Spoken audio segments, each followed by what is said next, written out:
Hello friends, एक बार फिर आप लोगों का स्वागत है अपने यूट्यूब चैनल डीजेपी इलेक्ट्रिकल में। तो फ्रेंड्स, पिछले क्लास में हम लोगों ने इंटरनल वायरिंग से रिलेटेड कुछ रूल्स को देखा था। 4-5 रूल आई थिंक हम लोगों ने कवर किया था। आज जस्ट उसके आगे से हम लोग शुरू करेंगे। तो ठीक है, तो ये वीडियो आप अपने दोस्तों को शेयर कर दीजिए। चैनल का नाम है डीजेपी इलेक्ट्रिकल, और कोई क्वेरी हो तो आप हमारे टेलीग्राम चैनल से भी जुड़ सकते हैं, जिसका भी नाम डीजेपी इलेक्ट्रिकल ही है। तो आइए देखते हैं आगे का रूल क्या क्या है। हम लोगों ने 5 रूल कल पढ़े थे। कौन से रूल? 5। क्या क्या था मैं आपको एक बार शॉर्ट में रिकॉल करा देता हूँ।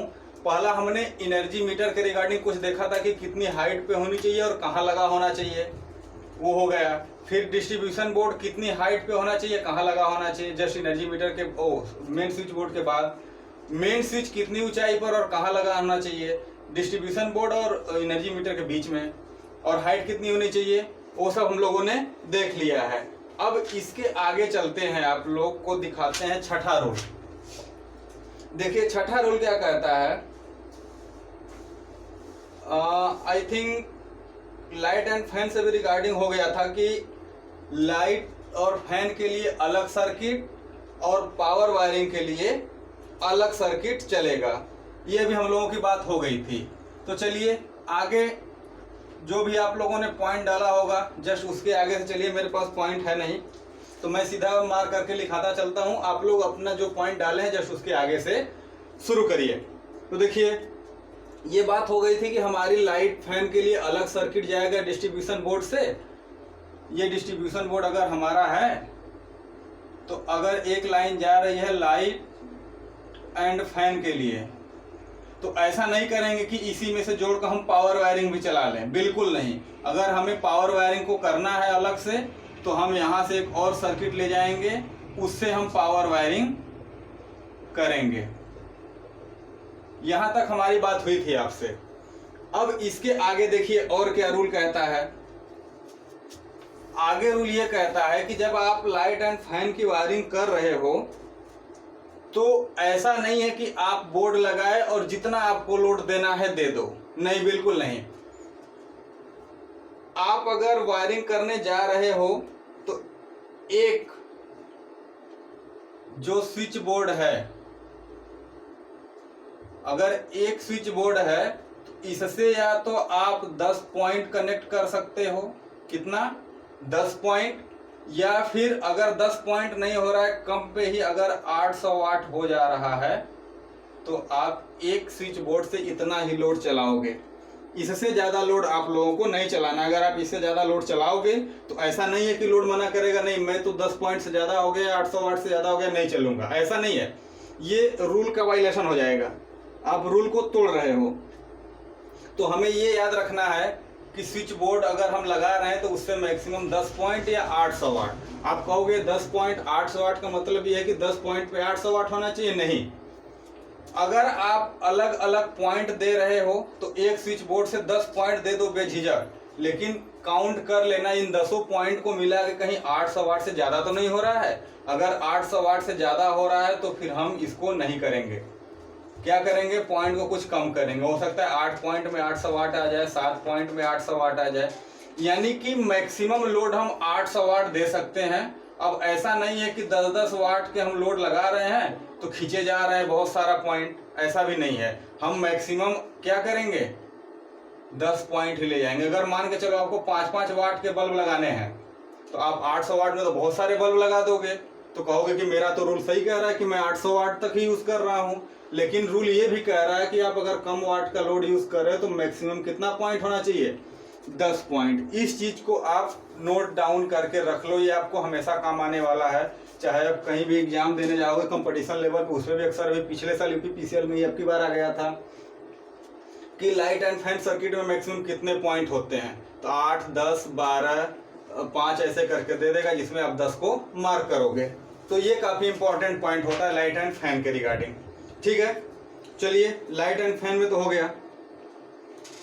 अगला रूल ये कहता है कि चलो आप पावर वायरिंग भी करोगे। अगर इन केस आप पावर वायरिंग करने जा रहे हो तो पावर वायरिंग में क्या करोगे आप? तो अगर आप पावर वायरिंग में एक स्विच बोर्ड बना रहे हो तो उस स्विच बोर्ड से आप कितना लोड ड्रा कर सकते हो ये आपको देखना है।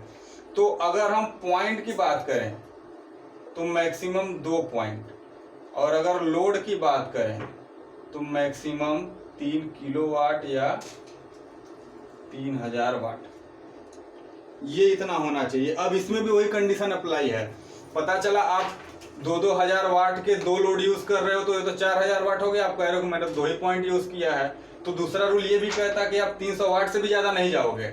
इसका मतलब ये है कि आप 2000 वाट का यूज कर रहे हो 2 लोड, तो आप एक स्विच बोर्ड से या फिर एक सर्किट से, इसको अगर स्विच बोर्ड न कहें हम एक सर्किट बोलें तो ज्यादा बेटर होगा। अगर हम इसको सर्किट बोले तो ये ज्यादा बेटर होगा। एक सर्किट से हम मैक्सिमम 2 पॉइंट या फिर 3 किलोवाट लोड दे सकते हैं, और लाइट फैन में मैक्सिमम 10 पॉइंट या 800 वाट। क्योंकि हम इसको स्विच बोर्ड ये से इसलिए नहीं बोलेंगे कि अगर एक सर्किट आ रही है, आप 4 पॉइंट का एक स्विच बोर्ड और 4 पॉइंट का एक स्विच बोर्ड 2 ठो लगा के आप एक ही सर्किट से काम कर सकते हो, क्योंकि ये 8 पॉइंट ही बन रहे हैं। इसलिए हम ये कहेंगे कि स्विच बोर्ड कहना सही नहीं होगा, हम सर्किट बोलेंगे। सर्किट किसे कहते हैं, सबसे बड़ा पंगा तो ये फंसता है।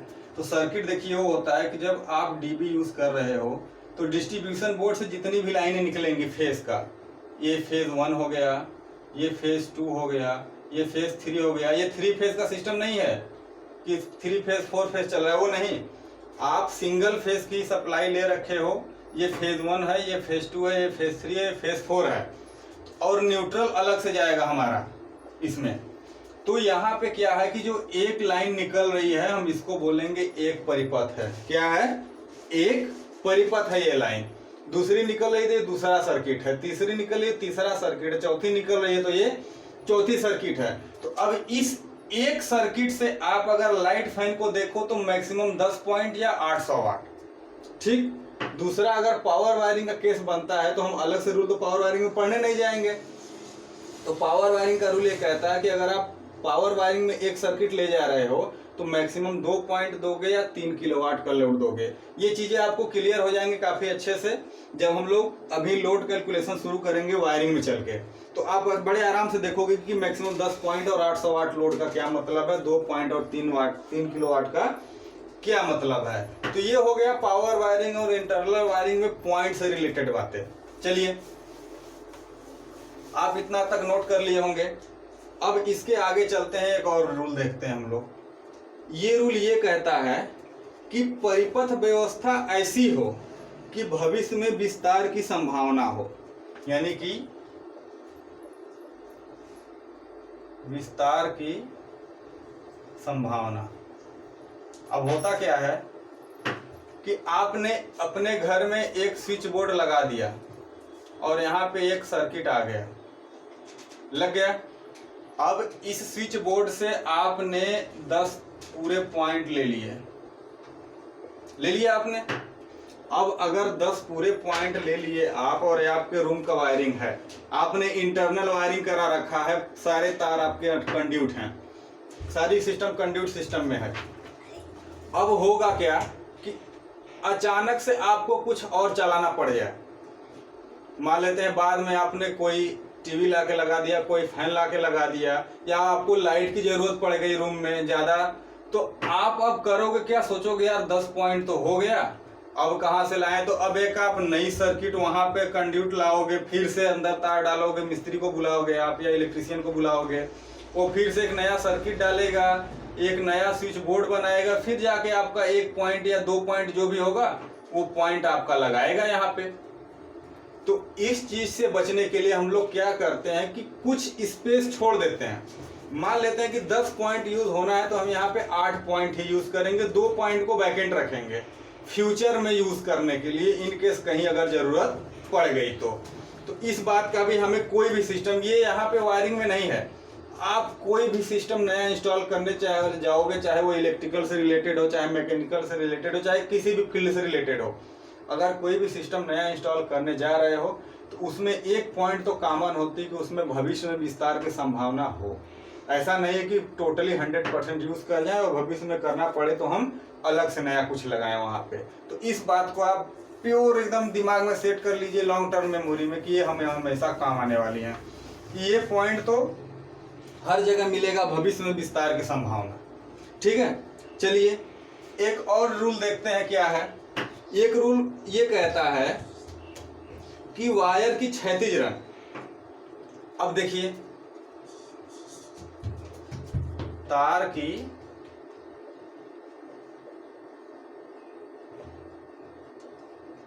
क्षैतिज रन, ये तार की क्षैतिज रन का मतलब क्या है आपको मैं अभी क्लियर कर दे रहा हूं। मान लीजिए ये आपका रूम है, ये रूम का आपका ये ग्राउंड है। ठीक है, ग्राउंड पे आपकी दीवार गई है और यहां से आपका छत ऐसे आया हुआ है। ये एक साइड का दीवार है और यहां से ऐसे छत आया हुआ है, आपको पूरी दीवार दिख रही है ऐसे ऊंची। ठीक है, अब ये मान लेते हैं आपका एक दीवार है 6 मीटर का, 5 मीटर का मान लो आप, 5-6 जितना भी यूज करना हो कर लो। और एक दीवार है आपकी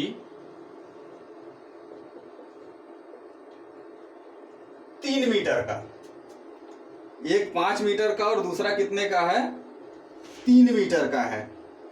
अब आपको पता है कि आपको वायर दौड़ाने हैं। वायर तो आपको ले जाना क्षैतिज में चारों तरफ रूम के, क्योंकि कहीं आपका फैन लगेगा, कहीं आपका लाइट लगेगा, तो आप वायर तो कहीं से न कहीं से ले जाओगे। तो होता क्या है कि वायर को हम क्षैतिज ले जाते हैं। अगर आपकी ये पूरी दीवार हम बोर्ड को माने तो वायर आपकी ऐसे जाएगी, कहीं घूमेगी, कहीं इधर आएगी, तो सारा काम कहाँ, दीवार पे होगा। तो क्षैतिज रन की जो ऊंचाई होती है वो भी स्टैंडर्ड है। वो कितनी होनी चाहिए, तो ये कहता है कि या तो छत से 0.5 मीटर नीचे या ग्राउंड से 3.5 मीटर ऊपर। ये दो नियम, मतलब अगला नियम हमारा क्षैतिज रन ये कहता है कि छत से या तो आप, ये जो आपका छत है, या तो आप यहां से 0.5 मीटर नीचे ले जाओ, या फिर ग्राउंड से आप 3.5 मीटर ऊपर लेके चलो। ये आपका अगर ये 3.5 है तो यहाँ से क्षैतिज रन आएगा, ऐसे 0.5 वाला यहाँ से आएगा और 3.5 वाला यहाँ से। अब एक ही चीज में दो नियम का, मतलब एक नियम में दो बातें हो गई, हम इसको माने या इसको माने। तो देखिए लिखने को तो लिख देता है सीधा सीधा, लेकिन आदमी कंफ्यूज रहता है कि इसका मतलब क्या है। तो मैं आपको इसका मतलब समझा रहा हूं। अगर आपकी दीवार 3.5 मीटर से ज्यादा है, यानी कि 4 मीटर, 5 मीटर, 6 मीटर है, तो आप ग्राउंड से नापोगे 3.5 मीटर। इससे ऊपर क्षैतिज रन नहीं होनी चाहिए। ये फेल हो गया यहाँ पे, क्योंकि आप इसकी हाइट नापोगे तो ये 5 मीटर, तो ये हो जाएगा 4.5 मीटर। अब 3.5 मीटर वाले रूल का वायलेंस हो रहा है और ये वाला रूल कह रहा है कि ठीक है हमारे तरफ से। तो नहीं, मैक्सिमम आप इसको प्रियोरिटी दोगे कि हाइट जो है ग्राउंड से वो 3.5 मीटर ही होगी, इससे ज़्यादा नहीं हो सकती। फिर आपके दिमाग में आएगा कि फिर ये किस लिए हो गया, तो ये इसलिए है कि इन केस अगर आपको 3 मीटर ऊंची ही दीवार मिली, ये तो 6 मीटर 5 मीटर थी, आपने काम कर लिया 3.5 मीटर का। अगर आपको दीवार हो सकता है थोड़ी छत नीची हो, 3 मीटर पे ही दीवार हो या 3.5 मीटर पे दीवार हो, तब आप 3.5 मीटर कहाँ खोजोगे। पता चला 3 मीटर आपने यहाँ मेजर कर लिया, अब आधा मीटर छत के ऊपर आप पाइप दौड़ा रहे हो, तो ये तो गड़बड़ हो जाएगा। फिर ऐसा नहीं करना कि आधा मीटर ऊपर हम पाइप दौड़ा रहे हैं, नहीं, पाइप तो हमें दीवार में ही दौड़ानी है। तो ऐसी जगह जहाँ पे 3.5 मीटर से कम छत हो, वहां पे हम लोग ये नहीं ध्यान देते कि नीचे से 3.5 बन रहा है, नहीं, ऊपर से सिर्फ हम 0.5 मीटर मेंशन कर लेते हैं। क्या कर लेते हैं, ऊपर से 0.5 मीटर मेंशन करके चलते हैं। अब यहाँ पे देखो नीचे वाला, ये तो कितना बचा, अगर 3 मीटर है, ऊपर से आ गए हम 0.5, तो नीचे से 2.5 बचा। अब ये 2.5 बोलेगा कि मेरा वायलेशन हो रहा है, तो ऐसा कुछ नहीं है। अगर हाइट 3.5 मीटर से कम है छत की, तो ये वाला रूल आप लगाओगे, यानी कि 0.5 नीचे दौड़ाओगे। लेकिन अगर 3.5 मीटर से ज्यादा छत है तो आप 3.5 मीटर वाला रूल लगाओगे। ये चीजें अक्सर लोगों को क्लियर नहीं हो पाती कि ये हम कहाँ लगाएंगे, तो आप इस चीज को क्लियर कट एकदम कर लो कि 3.5 मीटर तो होना ही चाहिए। लेकिन अगर 3.5 मीटर नहीं बन पा रहा है, हमारी छत नीची है, तो हम 0.5 वाला वहां पे मेंशन करेंगे। तो ये बात क्लियर हो गई क्षैतिज रन की। तो चलिए इस बात को आप ध्यान रखिएगा, क्योंकि अभी जब आप वायरिंग करना शुरू करोगे तो होगा क्या कि आपको कंफ्यूजन हो जाएगा कि हम क्षैतिज रन लगाए कहाँ से। तो इस चीज से बचने के लिए आप ये 2 बातों को ध्यान में रखोगे, आराम से कोई दिक्कत नहीं आएगी। आप हमारे साथ चलिए, आपको हम वायरिंग का एक एक पॉइंट क्लियर करा देंगे। आप पढ़ के नहीं, समझ के, ऐसा लगेगा आप लोगों को कि आप किताब पे ही किसी घर में बैठ के वायरिंग कर रहे हो। आप लाइव देख रहे हो कि हम यहाँ तार फैला रहे हैं, यहाँ पे हम स्विच बोर्ड लगा रहे हैं, यहाँ पे क्या कर रहे हैं। आपको लगेगा आप घर में कर रहे हो, लेकिन काम कहाँ पे होगा, मतलब पेपर वर्क होगा। लेकिन इमेजिन क्या करोगे, आप किसी घर में कर रहे हैं। तो आइए बने रहिए हमारे साथ, दिखाते हैं आपको कैसे वायरिंग करते हैं और वायरिंग कितनी आसान है। जितना आपको डर लगता है उतना ही आसान है ये। चलिए, ये तो हो गई क्षैतिज रन की बात। अब अगर क्षैतिज रन हो गया तो नेक्स्ट रूल क्या कहेगा। अब आपके दिमाग में एक और बात आनी चाहिए कि हम अगर लाइट फैन की वायरिंग करते हैं तो किसी भी रूम में हम लाइट फैन लगा देते हैं, लेकिन क्या आपने सोचा है कि क्या उसका भी कोई एक नियम है कि आप इतना ऊपर लाइट लगाओगे, इतना ऊपर पंखा लगाओगे ग्राउंड से। तो है, वो देखिए नियम क्या कहता है। वो नियम ये कहता है कि अगर आप लाइट फैन की वायरिंग कर रहे हो तो 1.5 mm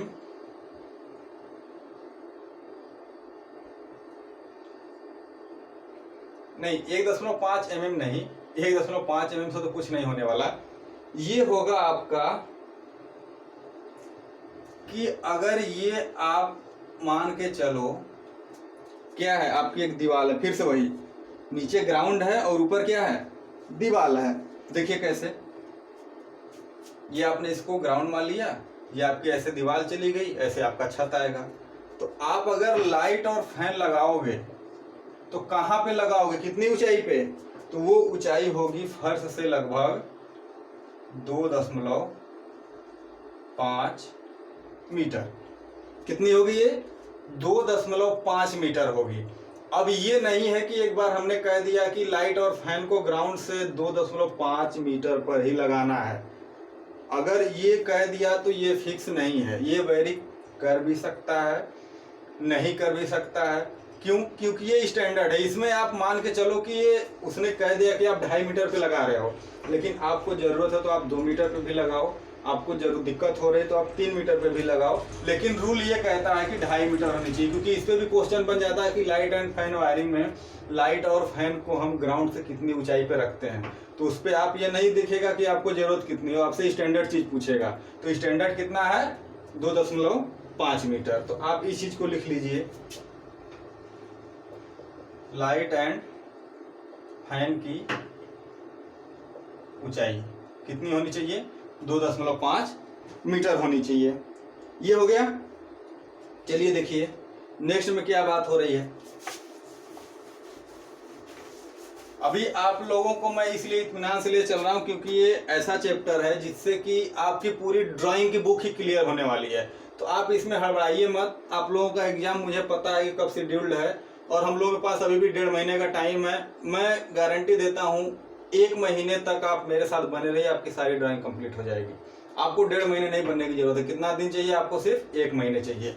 मैं आपका 1 महीने में पूरी ड्राइंग खत्म करा दूंगा। बस आप इत्मीनान से पढ़ो और चीजों को समझो। देखिए नेक्स्ट रूल क्या कहता है। नेक्स्ट रूल क्या कह रहा है, देखिए होगा क्या। अब आप वायरिंग कर रहे हो, ठीक है, तो वायरिंग कर रहे हो तो किसी न किसी वायर का आप यूज करोगे। अब आपको वायर तो 0.5 mm में भी आ रहे हैं, कॉपर की बात करें तो 1 mm में भी आ रहे हैं, 1.5 mm में भी आ रहे हैं, 2.5 mm में भी आ रहे हैं। तो आपके सामने ये चैलेंज बन जाता है कि आप वायरिंग करोगे किससे। अगर आपको एक फैन चलाना है या फिर आपको एक लो लाइट चलानी है जो कि इस समय 8-10 वाट 20 वाट में उपलब्ध हैं, तो उनके लिए तो आप पतला भी तार ले लोगे तो उनको कोई दिक्कत नहीं, वो ऑपरेट हो जाएंगे, ठीक है। लेकिन स्टैंडर्ड क्या कहता है, वो ये कहता है कि आप लाइट एंड फैन के लिए 1.5 mm का यूज करोगे, और अगर पावर वायरिंग में आपको वायर करना है तो पावर वायरिंग में आप कितने का यूज करोगे? 2.5 mm का। इनको आप छोड़ दो। अगर हम प्रैक्टिकल बात देखें तो लाइट एंड फैन के लिए आजकल हमारा 1 mm कॉपर से भी काम चल रहा है, लोग कर भी रहे हैं इसको। लेकिन अब स्टैंडर्ड क्या है उसको हमें ध्यान में रखना है। तो स्टैंडर्ड कितना है? 1.5 mm लाइट एंड फैन और 2.5 mm पावर। अब ये कहीं कहीं आपको एल्युमिनियम मिल जाएगा, तो आप एल्युमिनियम भी लगा सकते हो। लेकिन आपको भी पता है कि जनरल वायरिंग जो होती है, इंटरनल वायरिंग, वो कभी भी एल्युमिनियम से नहीं होती। किससे होती है? कॉपर से ही होती है, क्योंकि आप एल्युमिनियम लगाओगे वो ज़्यादा दिन तक चलेगा नहीं। तो ये हो गई बात कि हमारा वायर हम कितना मोटा लेंगे। तो आप लिख लोगे वायर की, तार की मोटाई कितनी लोगे आप? लाइट एंड फैन के लिए 1.5 mm और पावर वायरिंग के लिए 2.5 mm। तो आप इस चीज को नोट कर लो। ये आप लोगों को भी लग रहा होगा कि सर क्या बता रहे हैं, तो सब हम जानते हैं। जानने को सभी लोग जानते हैं, लेकिन चीजें क्लियर होंगी तभी आगे का चीज पढ़ने में मजा आएगा। अगर हम बीच में सीधे कूद जाएंगे वायरिंग को लेके क्वेश्चन पे, अगर वायरिंग पे चले गए तो जो स्टैंडर्ड चीजें वो छूट जाएंगी। और जब स्टैंडर्ड चीजें छूटती हैं, मैं आपको वायरिंग में दिखाऊंगा ये यहाँ पे जा रहा है, यहाँ पे जा रहा है, फिर आपको लगेगा कि सर ये क्या कर रहे हो आप, कहाँ पे आप किस साइज का वायर यूज कर ले रहे हो पता नहीं चल रहा है, कितनी हाइट पे क्या खींचे रहे हो आप कुछ पता नहीं चल रहा है। तो आप अभी 1-2 लेक्चर इत्मीनान से सुनिए, उसके बाद हम लोग चलते हैं किस पे? आपके क्वेश्चन पे, जिसका आप लोगों को सब बेसब्री से इंतजार है। ठीक है, तो आप 1-2 लेक्चर हमारे साथ बने रहिए थ्योरी पार्ट पे, उसके बाद हम चलेंगे आगे। तो देखिए नेक्स्ट रूल क्या कहता है कि जो भी आपके संस्थान में उपकरण लगे हुए हैं, जो भी आपके संस्थान में उपकरण लगे हुए हैं, उनके धातु भाग को अर्थ करना बहुत जरूरी, यानी कि धातु भाग को अर्थिंग देना जरूरी है। यानी उपकरणों के धातु भाग का अर्थिंग, ये क्या है? अति आवश्यक है। ये तो मैंने आपको अर्थिंग में पढ़ाया था कि अगर आप किसी भी इलेक्ट्रिक सिस्टम में हो तो आपको उस उपकरण का धातु भाग जो है, बाहरी आवरण जो होता है, उसको अर्थ करना ही करना है। अब अर्थिंग के क्या फायदे हैं, क्या लाभ हैं, क्या हानियां हैं न करने से, ये अब आपको वहां से क्लियर हो जाएगा कि अगर अर्थिंग नहीं किए होंगे तो हमें झटका लग सकता है, लेकिन अगर अर्थिंग किए रहेंगे तो हमें झटका नहीं लगेगा। तो ये हो गई अर्थिंग से संबंधित। अब देखिए हमने लाइट एंड फैन के लिए तो बता दिया हाइट कितनी है।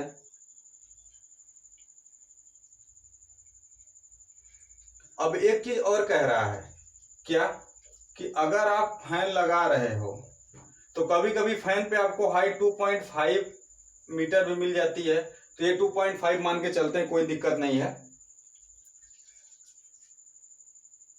ये रेगुलेटर, आई थिंक आप लोग रेगुलेटर से अच्छे खासे वाकिफ होंगे।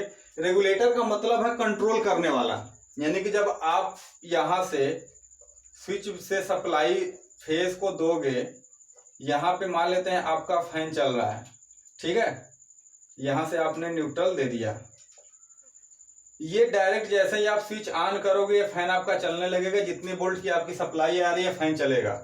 लेकिन अगर बीच में आप यहाँ पे रेगुलेटर लगा दे रहे हो उल्टा इमोजी वाला, तो इससे फायदा ये है कि आपको जितने फैन में स्पीड की आवश्यकता है आप उतना स्पीड ले सकते हो। आपको कम हवा की जरूरत है तो आप स्लो कर सकते हो, यहाँ से ज्यादा हवा की जरूरत है तो आप तेज कर सकते हो। आई थिंक मुझे रेगुलेटर के बारे में ज्यादा समझाने की जरूरत नहीं है।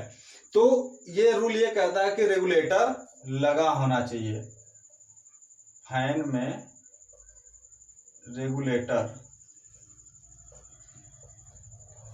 लगा हो। ऐसा नहीं है कि आप डायरेक्ट फैन को चला सकते हो, चलाने को तो आप चला सकते हो, फैन मना भी नहीं करेगा कि नहीं मेरे को तो रेगुलेटर नहीं लगा, मैं नहीं चलूंगा, उसको तो फेज और न्यूट्रल चाहिए, वो तो चलेगा ही। लेकिन हमारी सेफ्टी के लिए रेगुलेटर जरूरी है। तो एक और बात हो गई। अब एक और मोस्ट इंपॉर्टेंट पार्ट कि अगर हम सप्लाई दे रहे हैं, ये मान लेते हैं हमारा स्विच है, ये फेज जा रहा है और ये न्यूट्रल जा रहा है। ये न्यूट्रल है नीचे वाला, ऊपर वाला फेज है। यहां पे हमारा कोई लोड है, यहां पे क्या है, कोई लोड है। अब होगा क्या, हमने यहां पे सप्लाई दिया, फेज इसको दे दिया और यहां से न्यूट्रल लाके इसको दे दिया, ठीक। अब ये चलने लगेगा। आपने इस पूरे सिस्टम में ये देखा कि मैंने स्विच जो है न्यूट्रल के साथ में लगाया और फेज को डायरेक्ट दे दिया? नहीं देखा होगा कभी।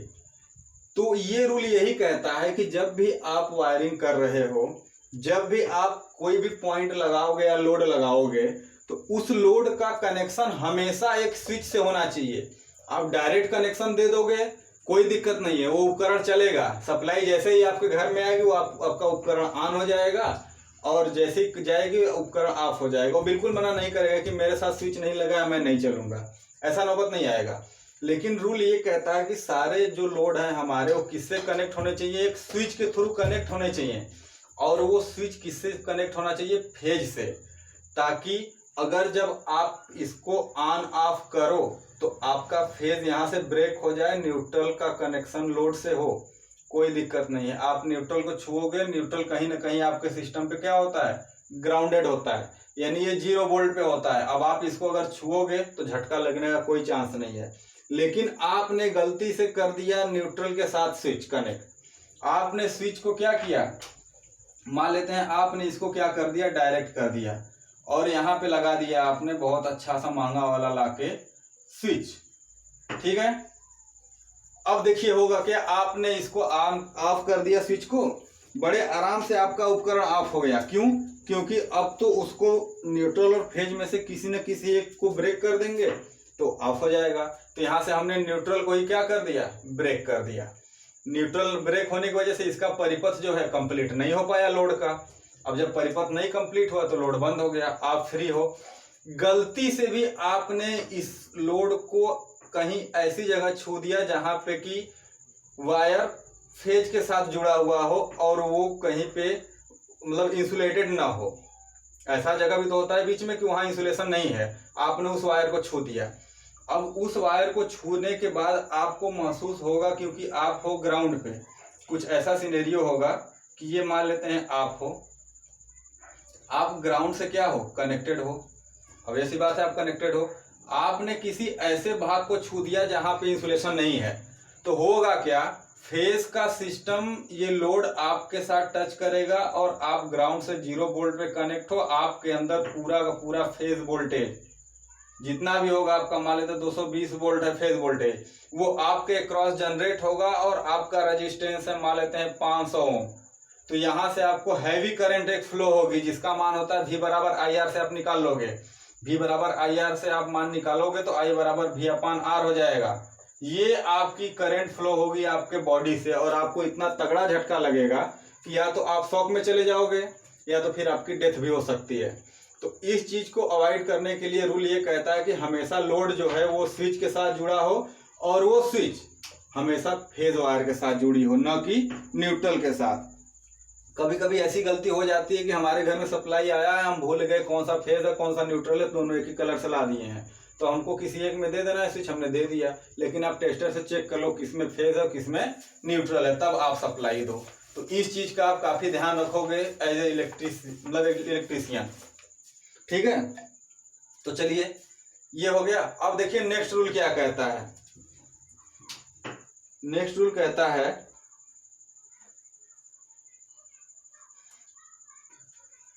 कि आपने सारा सिस्टम तो लगा लिया, हो गया सब कुछ, लेकिन आप जब वायरिंग कर रहे हो तो आप एक पाइप यूज करोगे ना।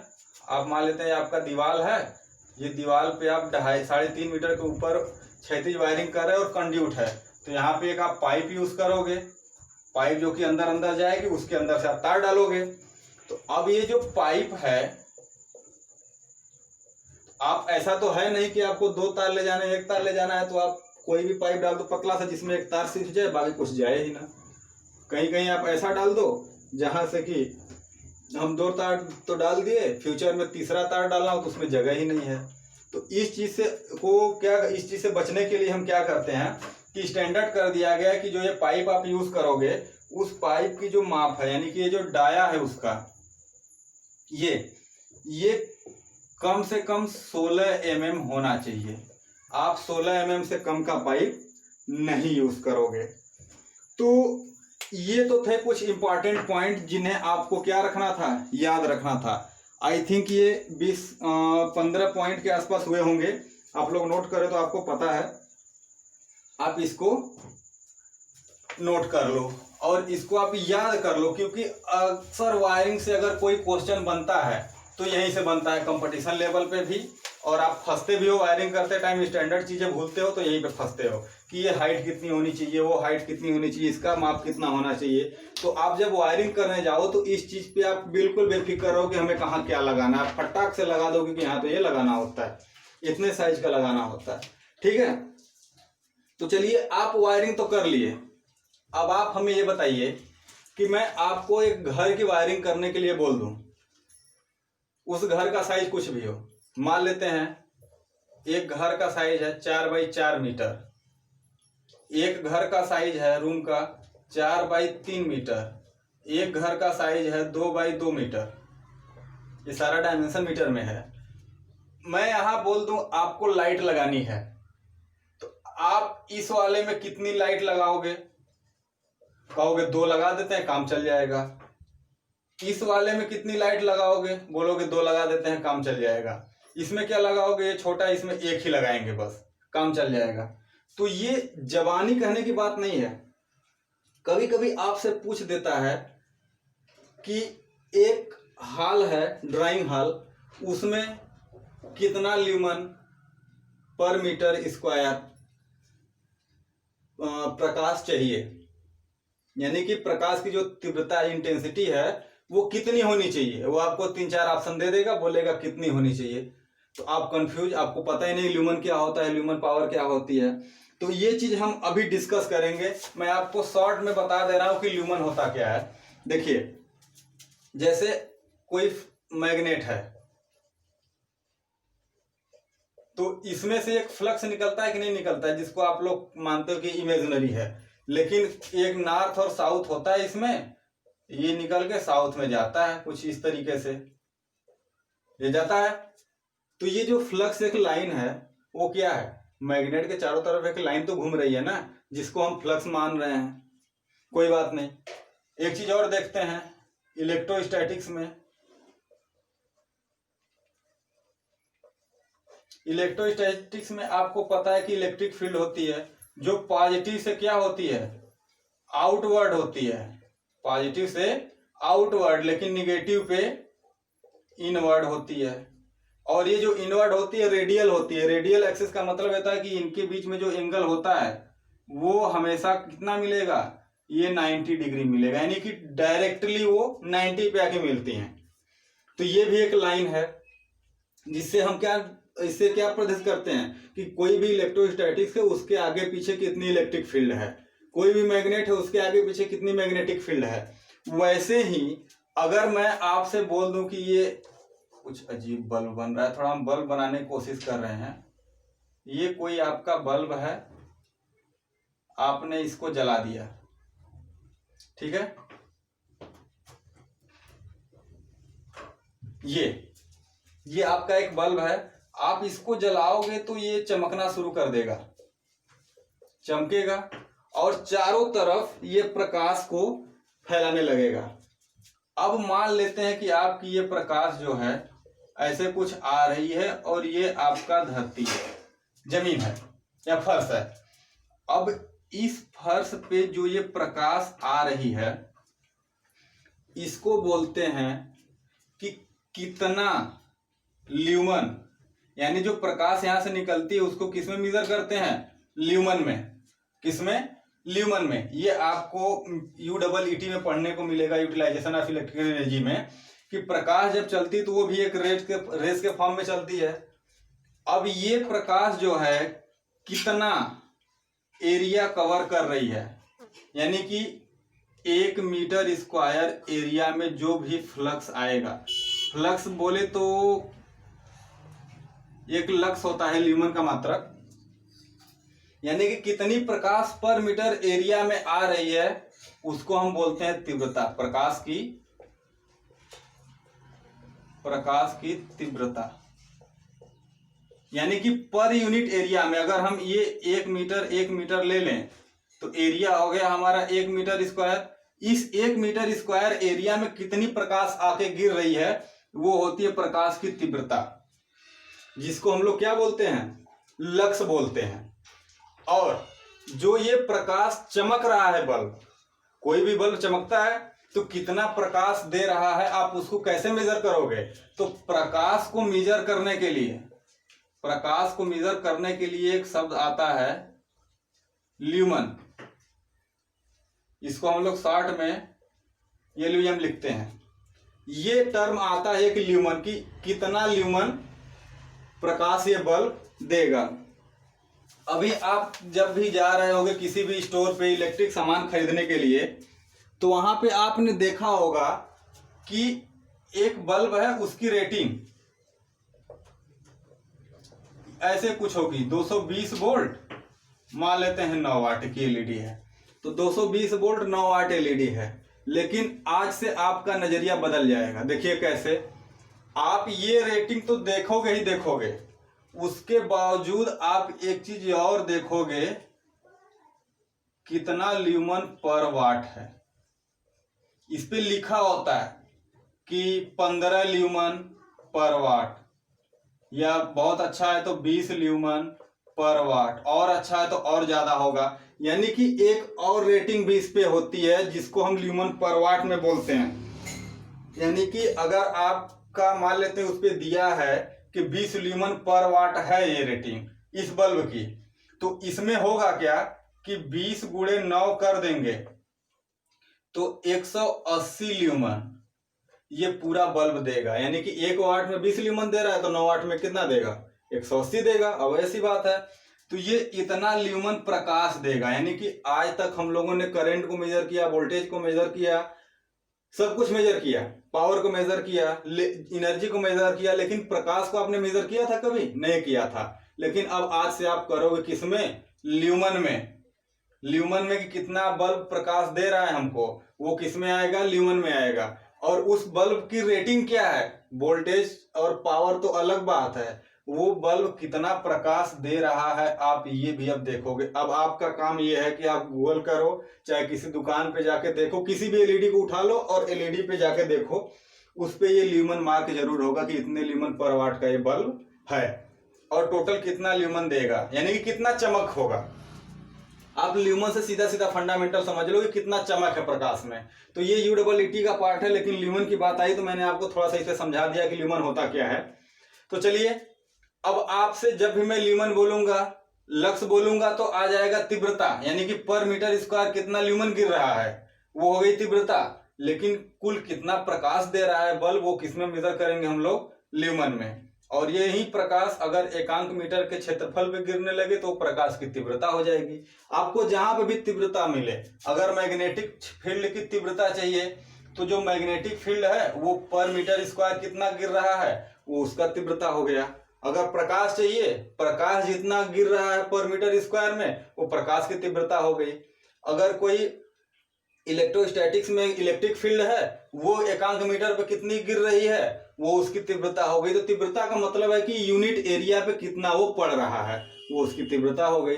लेकिन प्रकाश कितना चमक रहा है, ये किस में होगा, ल्यूमन में होगा। तो आई थिंक आप लोगों को अब ये काफी ल्यूमन के बारे में मैंने डिटेल बता दिया, ल्यूमन का क्लियर आपको हो गया होगा।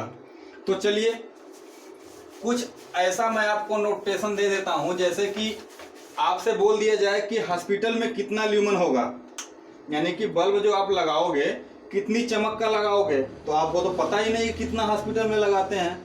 पढ़ने के लिए कोई रूम है उसमें कितना चाहिए, कोई वर्कशॉप है उसमें कितना लाइट चाहिए, तो आपको लाइट का आइडिया अभी भी नहीं है कि कितनी लाइट चाहिए। तो आइए मैं आपको लाइट का आइडिया लगा देता हूँ। आप एक चार्ट बनाओगे, उस पे आप लिखोगे कौन सा स्थान पे कितना ल्यूमन चाहिए। तो लिखिए, एक तरफ होगा स्थान और एक तरफ होगा प्रदीपन स्तर। प्रदीपन स्तर ये किसमें होगा? लक्स, या मैंने आपको बताया था ल्यूमन पर मीटर स्क्वायर में, यानी कि एकांक क्षेत्रफल पे कितना हमको लाइट चाहिए। तो देखिए, पहला हम शिक्षण संस्थान की बात करते हैं। शिक्षण संस्थान होता है, शिक्षण संस्थान। आप शिक्षण स्थान में जाते हैं तो आपको कहीं ड्राइंग रूम मिलता है, आपको कहीं लेक्चर रूम मिलता है, कहीं ऑफिस मिलता है। तो ड्राइंग रूम में हमें पता है कि ज्यादा लाइट चाहिए, लेकिन लेक्चर रूम में कम से भी काम चल जाता है। तो वो दे दिया गया है कि अगर कोई क्लासरूम हो तो कितना होगा? क्लासरूम में हम रखेंगे 250 से 300 ल्यूमन पर मीटर स्क्वायर या लक्स, ठीक है। अगर वर्कशॉप है, अगर वर्कशॉप है तो वो कितना होगा? वो होगा 200 से 500। क्योंकि अब देखिए 500 क्यों चला गया? क्योंकि वर्कशॉप में कहीं ज्यादा महीन काम भी होता है, कहीं ज्यादा मोटा काम भी होता है। मोटा का मतलब आप बड़े बड़े जॉब पे काम कर रहे हो तो आपको ज्यादा लाइट की जरूरत नहीं है, लेकिन आप छोटे जॉब पे अगर काम करोगे तो आपको ज्यादा लाइट की जरूरत पड़ेगी। तो ये रेंज वेरी करता रहता है कि आपको कौन सा वर्कशॉप यूज करना है, ठीक है। तीसरा क्या है? Drawing room.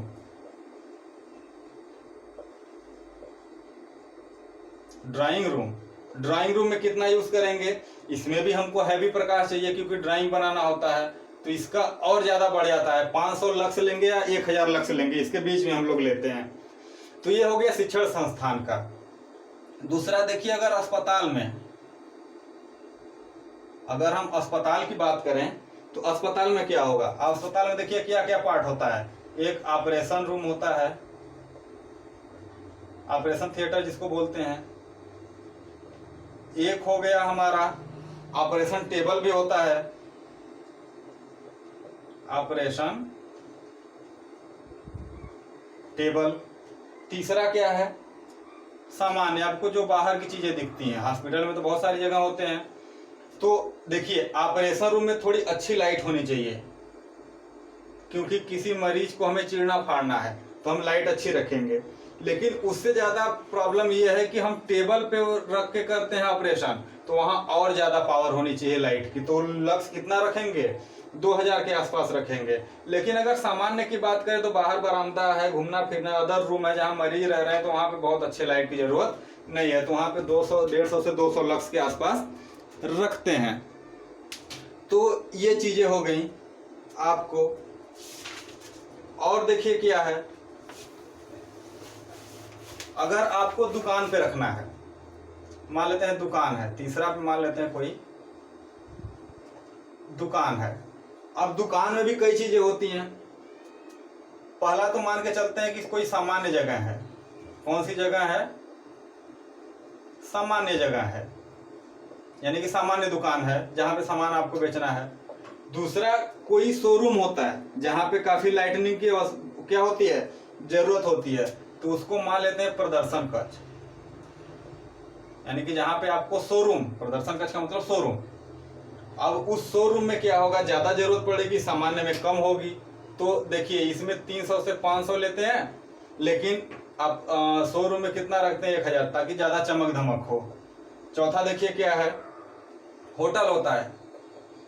आपको होटल की भी वायरिंग करनी हो सकती है, होटल, ठीक है। होटल में भी क्या होता है? एक तो सामान्य जहां आप खाना पीना खाते हो, और दूसरा क्या होता है? रसोई घर, जहां खाना बनता है। अब देखिए होगा क्या, सामान्य में तो आपको हल्की लाइट चाहिए ताकि आप आराम से, अगर उल्टा सीधा आ गया है तो भी आप खा सको, तो 100 से 150 होता है। लेकिन अगर वही हम रसोई घर में बात करें तो वहां पे बनाना होता है, तो चीजों को ज्यादा ध्यान में रखना होगा, तो वहां थोड़ा ज्यादा ले लेंगे। आप ऐसे ही रफली आइडिया ले सकते हो कि सामान्य का मतलब कुछ उल्टा सीधा भी आ जाए, हम खा जाए, हमको कम दिखे, तो उसमें कम रखेंगे। लेकिन रसोई घर में हमको बनाना है तो हम क्या रखेंगे? ज्यादा रखेंगे। देखिए एक और चीज देखते हैं, फैक्ट्री है। फैक्ट्री है, फैक्ट्री में भी क्या हो सकता है, एक तो सामान्य जगह होगा जहाँ कोई काम नहीं हो रहा हो, लेकिन एक ऐसा भी जगह होता है जहाँ पे सूक्ष्म काम हो रहा हो,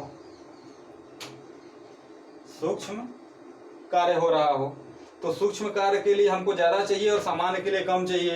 तो मान लेते हैं 250 से 300 लेंगे हम सामान्य के लिए, या फिर इसको 300 न करके क्या कर लो आप और बढ़ा लो, 500 हो सकता है। ये रफली आइडिया लेना होता है हमें। लेकिन अगर वही ज़्यादा सूक्ष्म कार्य हो रहा हो तो 1000 से कितना रखेंगे, 2000 के बीच में रखेंगे। तो 1000 से 2000 के बीच में होगा। तो ये था हमारे पास कुछ रफली आइडिया जहाँ पे हम यूज़ करते हैं। और भी चीज़ें हैं, जैसे आपका क्या हो गया, कोई लाइब्रेरी हो गई, प्रदर्शनी हो गया, संग्रहालय हो गया, आपका सिलाई का सेंटर हो गया, परीक्षण केंद्र हो गया, रेलवे स्टेशन हो गया। तो रेलवे स्टेशन वगैरह पे कितनी लाइट होनी चाहिए, ये आपका होमवर्क है आज का, कि आप जो मैंने 4-5 चीज़ों का बताया आप उनको नोट करोगे और नोट करके आप अपने इसी कॉपी में आगे उसको बढ़ा लोगे। मैं आगे आपको सिर्फ अगले टॉपिक पे ले चलूंगा। ये मेरा काम खत्म हो गया। मैंने आपको आइडिया दे दिया कि ल्यूमन पावर से हम समझते क्या है और ल्यूमन होता क्या है और हमको क्या ध्यान रखना होता है ल्यूमन के लिए, कि कोई भी जगह है तो उस जगह पे हमें कितनी लाइट चाहिए, ये बात को हमें ध्यान रखनी है। तो चलिए आज के लिए बस इतना ही रखते हैं, फिर मिलेंगे नेक्स्ट क्लास में। आप ये वीडियो अपने फ्रेंड्स को भी शेयर करिए, अगर अच्छा लग रहा है तो लाइक कमेंट करिए। अगर आपको कोई डाउट है, कोई सजेशन देना है तो भी आप कमेंट करके बताइए हमें। ठीक है, धन्यवाद।